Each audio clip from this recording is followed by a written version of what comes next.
Hannah goes in, and it was I'm just going to kind of revert back to what happened when I went to school, the School of the Prophets in Santa Rosa Beach 20 years ago, 20 years ago.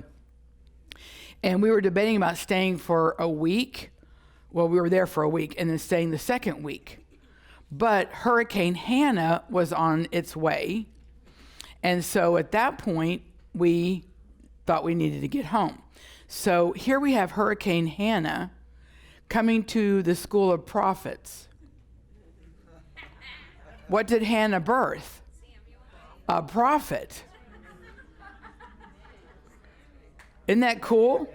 Okay, so look at things in the natural like that to see what God's speaking to you in the spirit realm. Highly recommend Barbie's book on Dream Dictionary that will really help you where a lot of that's concerned. And so Hannah goes into the temple appearing to be drunk, weeping, mourning the loss of the ability to have children. She was so mourning, grieved, etc.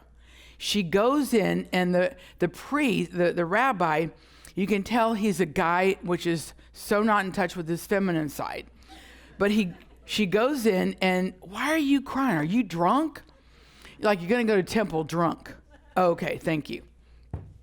He's heard me do this story before. And so he goes in, and he goes, go home. Just stop that. Go home and receive your child. It's like, can you like pray with me? Can you maybe give me a hug? So he tells her to just go home and receive your son. So she goes home, and she sits in the rocking chair, and she's like, I'm going to have a baby. I'm going to have a baby. I'm going to have a baby. Year later, she's still rocking in that chair, and no baby's on the way. It's a visual of putting action to your faith.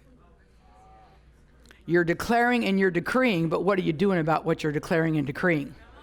Sitting there, oh, God's going to bless me with a ministry. God, and I'm going to start traveling. I'm going to start doing all this kind of stuff. You know, da-da-da-da-da. Do you have a website? Well, no. You have a business card? No. You have a Facebook page? Well, I got a personal one. What are you doing to accomplish the results that you want? Okay? This is very, very important. And I want to really encourage you that you need to pursue what God has called you to do. God's called everybody in here for healing. You know, about half of you probably are already ordained. I want to encourage you, whether you come for ordination or not, get the healing school. Get yourself healed, get yourself whole, and pray for the four corners of your life, your family, your neighborhood, where you shop, where you work. And then if you want to keep going from there, that's fine. God's going to open the doors where there are no doors, where you've been told you can't. And what I want to do is, I believe that today is the 13th, right? Yeah, today's the 13th. I didn't even think about that. The Hammond's favorite number is 13. Mine is 11. And then 12 is leadership, government. Okay, so we've got all of our favorite days in here.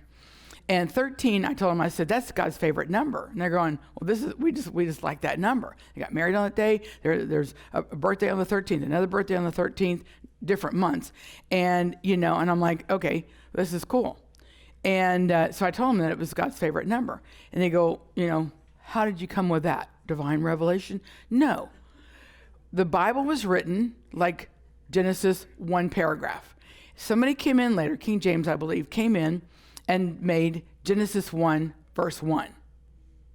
And then when the whole Bible was done with the numbers, etc., which is the chapter that summarizes who God is? God is love.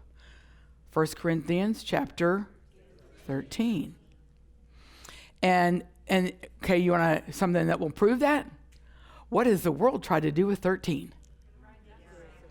Yes, totally. And the rainbow, all the promises of God, has tried to destroy that.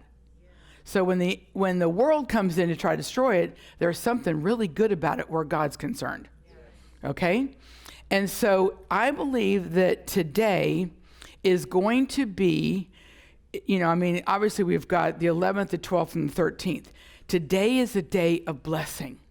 Today is a day for you to experience God's love like you have never experienced in your life. Now, I've experienced God's love. I shared yesterday about he was crying and his tears were hitting my nightgown, from the atmosphere in my house that had no leak or no vent over my bed. And so understand that it's a blessing. Today is a day of blessing, of God's love being poured out on each one of you in a supernatural way.